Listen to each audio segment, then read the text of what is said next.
Sejam todos muito bem-vindos a mais um Resenha NP Agro, hoje, sexta-feira, dia 5 de dezembro de 2025, são aqui mais ou menos 11h30 da manhã. Hoje, o nosso assunto aqui no Resenha é grãos, mas nós vamos falar um pouco dessa situação financeira toda difícil que a gente tem observado nesse mercado de grãos. E para conversar com a gente sobre isso, a gente tem o prazer de receber o André De Bastiani, sócio-diretor da Agroconsult. Bom dia, André, tudo bem? Bom dia, Fernando. Satisfação falar contigo aí, revê-lo também. Estava lembrando aqui, eu acho que a gente conhece há mais de 10 anos. Lembro de uma viagem na Bahia que fizemos junto, Fernando. Então, satisfação estar aqui com você. Olha, André, eu estou achando que nós estamos um pouco mais velhos do que isso, viu? Porque eu acho que Eita, já tem uns 15, 20, viu, meu? eu O tempo vai não quis passando. exagerar muito aqui, não.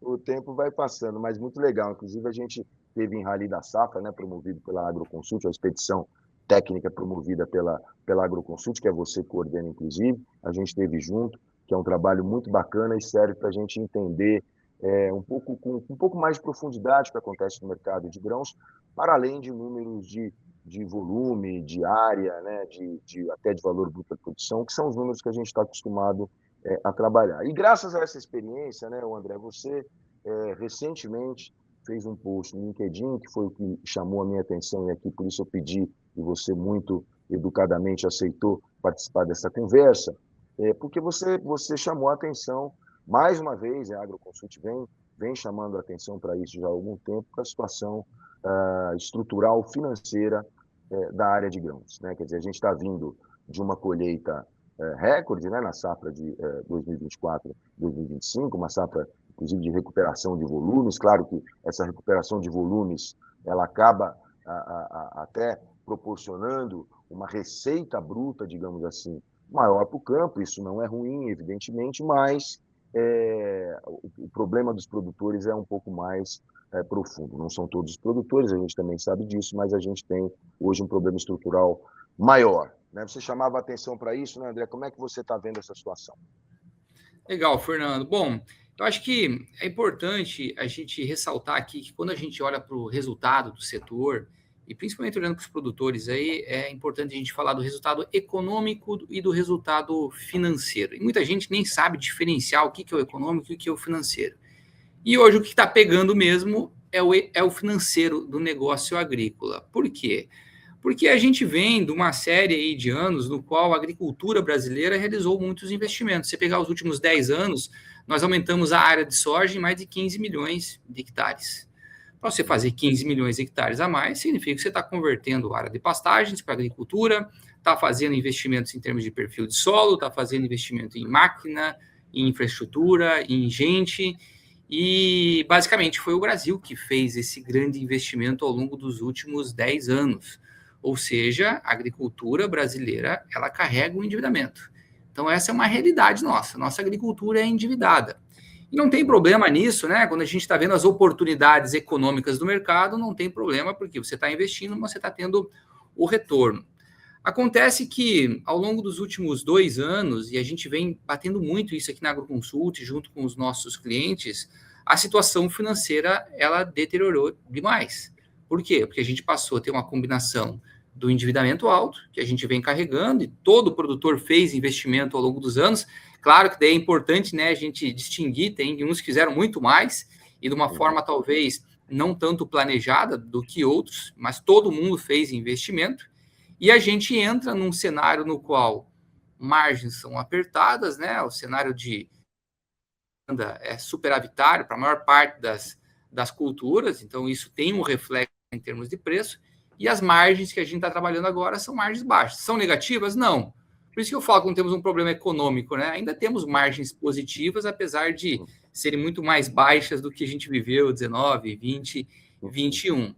Só que daí a gente combina um terceiro fator, o Fernando, são as taxas de juros. Hoje a taxa de juros que o produtor está captando é de 20%.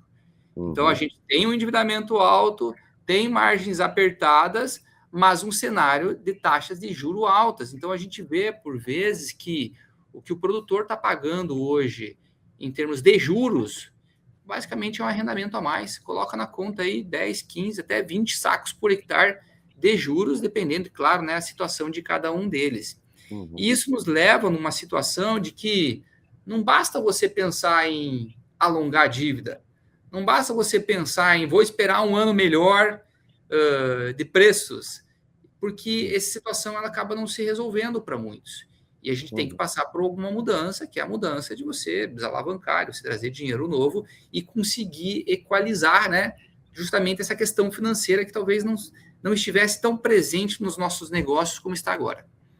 E aí você já chamou atenção para alguns dados que são dados interessantes, né? Por exemplo, o fato de 10% da carteira de crédito com produtores hoje ser problemática aí no sistema financeiro, segundo dados do próprio Banco Central.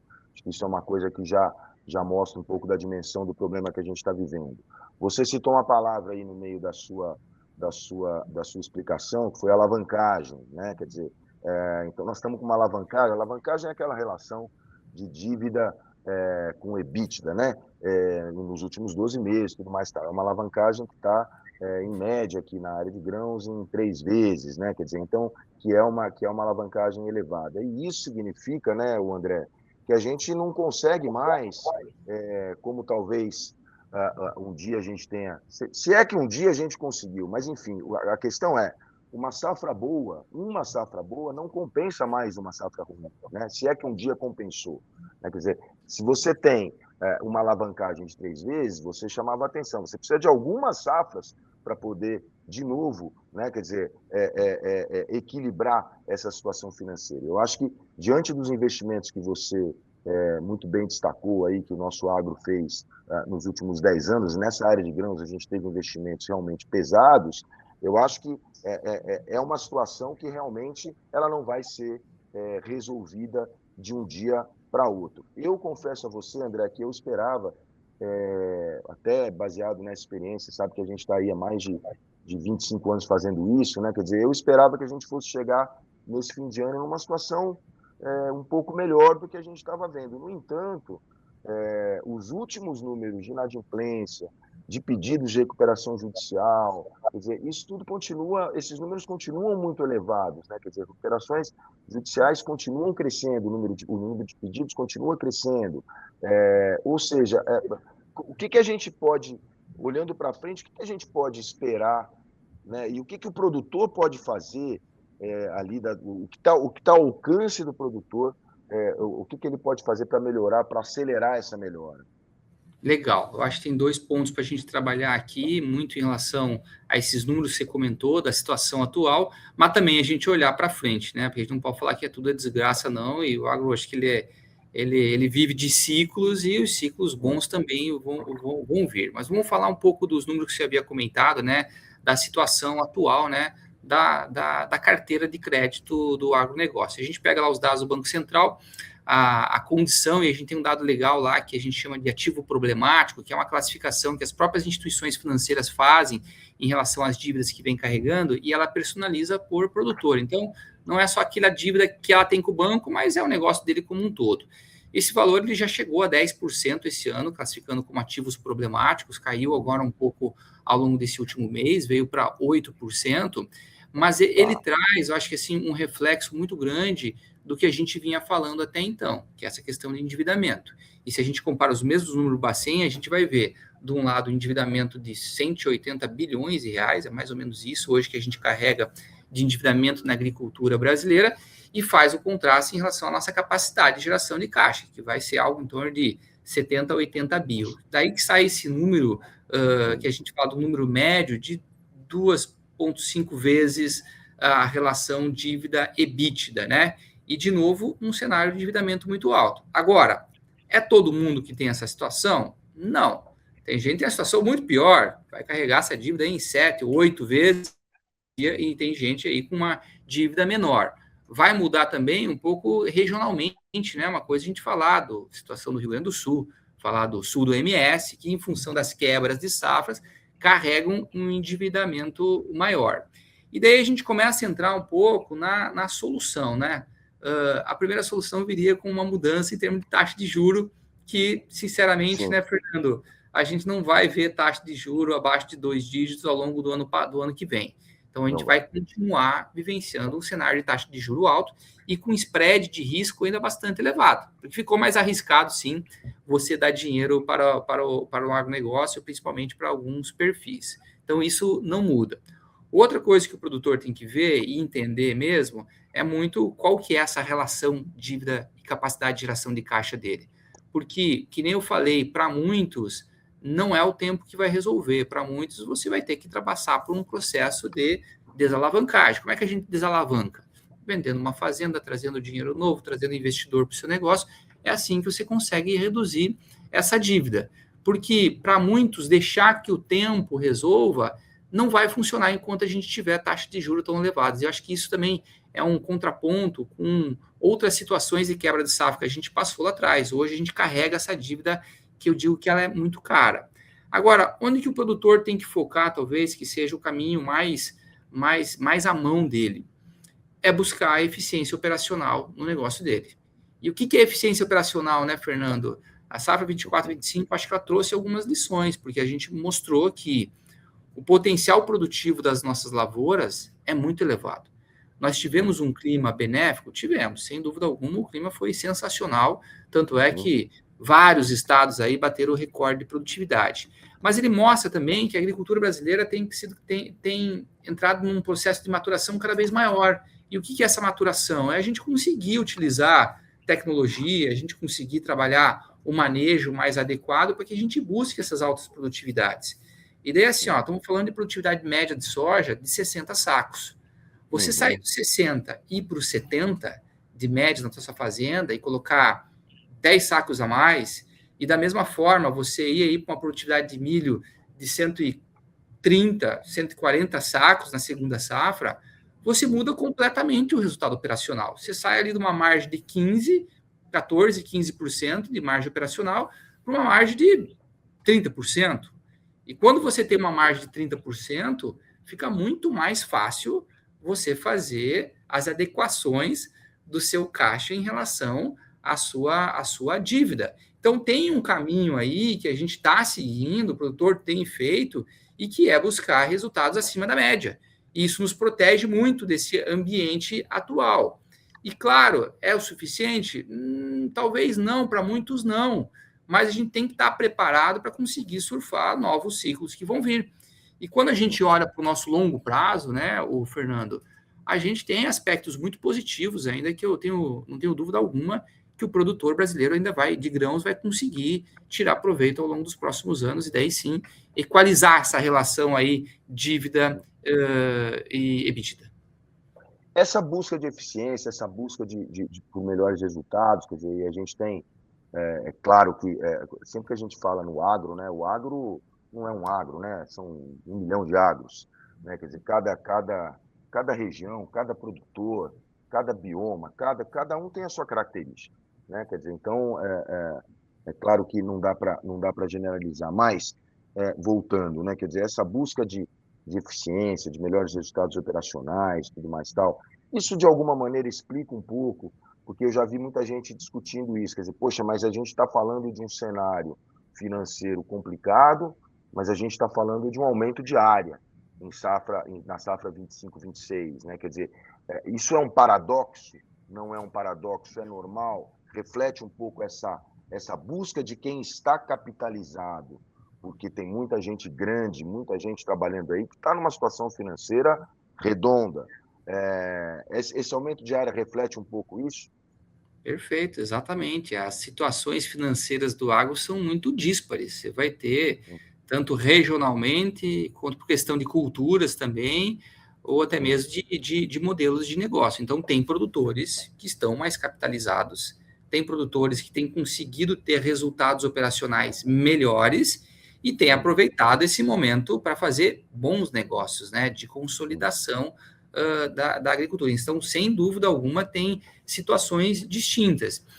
E, assim, a agricultura é algo que a gente tem que olhar, talvez, muito mais no médio e longo prazo, né, Fernando? Se você olhar só para o resultado dessa safra, talvez você não fizesse. Mas quem está no agro está lá para ficar por muito tempo. Então, você está vislumbrando um cenário que vai ser melhor com o tempo. E esse crescimento de área que a gente vê, e de fato, né, são 2 anos aí que a gente tem crescido aí em torno de 1 milhão de hectares, é bastante, diante de um cenário tão apertado. Ele está acontecendo basicamente quando a gente olha num processo de conversão de áreas de pastagens em agriculturas. E daí tem um outro fator, que é o próprio fator valorização da terra, né? Valorização do ativo agrícola, que é para onde muita gente está olhando. É o quanto que eu consigo também ter de renda quando eu saio de uma conversão de uma área de pastagem, daqui a 10 anos estou falando de uma área de agricultura.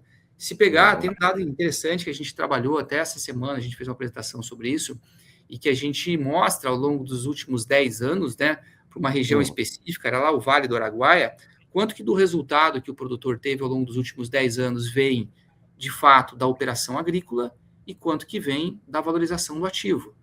E, pasmo, Fernando, 70% do resultado vem da valorização do ativo agrícola e os outros 30% da operação. Então, para quem está crescendo, sem dúvida alguma, está olhando para essas oportunidades. Significa que o que aconteceu para trás vai acontecer para frente? Não, mas é um dos racionais do crescimento de área do Brasil que a gente vê. Perfeito. Bom, você já comentou um dos fatores de uma equação que eu queria explorar agora, que é a taxa de juros, né? Quer dizer, um dos fatores aqui, eu tô querendo falar aqui de uma equação formada por juros, câmbio e preços, né? Então, juros você já falou e você tem toda a razão, a expectativa é que a gente até tenha o início de uma curva de redução de juros no Brasil aí, nos próximos meses, mas a expectativa é que a gente continue com juros na casa de 2 dígitos em 2026, né?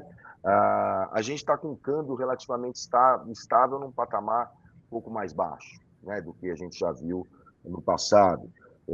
E preços também, no mercado internacional particularmente, claro, a gente teve agora... A gente tem uma bagunça aí causada pelo nosso amigo Donald Trump ali com as questões dele de tarifas, briga com a China e tudo mais tal. Isso acaba influenciando muito os preços dos grãos em Chicago, né, particularmente da soja. Então a soja até subiu um pouquinho de patamar, mas nada do outro planeta também, né? Quer dizer, a gente estava ali no degrau de 10, né, dólares por bushel e passou para o degrau de 11, né, se eu não estou muito errado. Enfim, o que eu estou querendo perguntar para você, depois de tudo isso, é o seguinte, quer dizer, esses 3 fatores, diante desses 3 fatores, né, das tendências aí que vocês estão traçando para esses 3 fatores, a gente pode ter uma safra 25, 26, mais uma safra de mais arrumação do que a gente teve em 24, 25, quando a água já estava subindo demais. O que você está achando que pode acontecer? Bom, vamos lá. Quando a gente fala de taxa de juros, por mais que ela reduza ao longo do ano, a gente ainda vai pagar caro. E é importante lembrar que quando hoje eu, produtor, vou buscar um recurso no banco, eu não estou pagando os 14%, 15%, estou pagando mais de 20% hoje. Exato. Então, por mais que caia, ainda vai ser uma taxa de juros bastante elevada e esse cenário está dado, não vai mudar. Em relação a preços, eu havia comentado anteriormente, a gente tem um cenário sobreofertado, a gente produziu muito ao longo dos últimos anos, tem estoque e o mundo não está reagindo, não está crescendo tanto assim. Então, preços vão ser pressionados ainda, a não ser que a gente tenha uma mudança muito grande em termos de quebra de safra relevante em alguma região. Mas se pega a safra 25, 26, Estados Unidos produziram uma safra de milho absurda, uma safra de soja muito boa, então contribui para colocar mais produção no mercado. Então, preços internacionais ainda vão estar pressionados. O câmbio é sempre uma dúvida gigantesca, né, Fernando? Mas eu ressalto em relação ao complemento futuro, mas eu ressalto algo que já aconteceu agora, que é o descasamento em relação ao câmbio que a gente comprou os insumos e o câmbio que a gente vai vender a safra. Então, existe sim esse descasamento que ele é prejudicial, no final das contas, para o produtor brasileiro. Então, eu olho a safra 25, 26 ainda com muita atenção, porque se nós não tivermos uma safra excepcional, e ela fique, vamos lá, dentro da média, das linhas de tendência, é uma safra muito apertada. E para muitos, não fecha a conta. Em especial quando a gente coloca a conta do arrendamento, né? E tem muito arrendamento caro aí que não fecha a conta mesmo. Agora, se a gente conseguir caminhar, e daí vai ser uma situação muito específica de produtor para produtor, uma safra com aqueles 10 sacos aumentado, opa, você começa a dar uma respirada e uma oportunidade de ir arrumando a casa. Por isso que eu acho que a gente é muito dependente hoje de uma safra boa. Muito. Se nós tivermos uma safra problemática, a gente entra numa espiral, acho que bem perigosa ao longo desse próximo ciclo. Mas Deus é brasileiro, o produtor aí está rezando bastante. Vamos torcer para que esse dezembro seja um mês aí de chuvas abundantes, apesar de a gente ter alguns probleminhas já, mas que a gente consiga no final ter uma safra boa, né? Perfeito, perfeito. E assim a gente vai chegando ao fim dessa resenha muito bacana aqui que a gente está fazendo nessa sexta-feira, 5 de dezembro. O fim do ano chegou, né? A gente contou com a presença aqui hoje do André De Bastiani, sócio-diretor da Agroconsult. André, é sempre um prazer gigantesco conversar com você e a cada dia que passa você vai ficando mais claro, melhor nas suas análises. Foi muito legal a conversa. Muito obrigado, viu? Pô, eu que agradeço a oportunidade aí, Fernando. Também parabenizo aí pelo trabalho que você vem fazendo no NP Agro, projeto tão jovem, né? Tão pouco tempo. Eu acho que você já conseguiu alcançar aí uma audiência bem bacana e o material é, sem dúvida alguma, sempre de muita qualidade. Então, continue com esse trabalho aí que a gente precisa cada vez mais informação e conteúdo no agronegócio para tomar as decisões corretas. Ô, rapaz, muito obrigado. Essa entrevista, então, está disponível no YouTube, está disponível no nosso site npagro.com.br, está disponível nas nossas mídias sociais, vai estar disponível também ali nas mídias sociais do André. Nos trabalhos de edição hoje, nos comandos das picapes, nós tivemos aqui Alisson Siqueira. Agradeço a todos, desejo a todos um ótimo dia, um abraço. Abraço.